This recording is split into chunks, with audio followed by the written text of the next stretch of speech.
In this clip, we're going to talk about the proper way to flush your cooling system.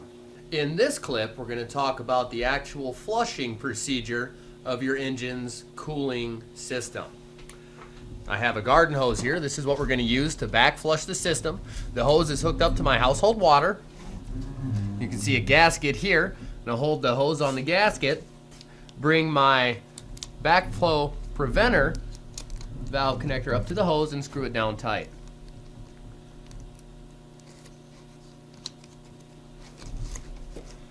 Right there. Once you have it screwed down tight, you're going to step inside and fire the engine and turn the heater on high. You're going to let it idle and you're going to turn your hose on. And what that's going to do for approximately 5 minutes is it's going to force water in through here and force it all the way through the very far end of the cooling system, out through the bottom of the radiator, and out into our bucket.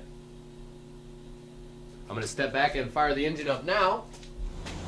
All right, once you have the engine running and your heater turned on high, I'm going to have my assistant step out and turn on the garden hose.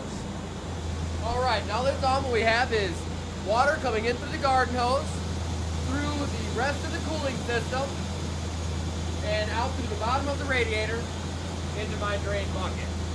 You're going to let the system flush for approximately 5 minutes, and that is the proper way to perform the flush procedure on your vehicle.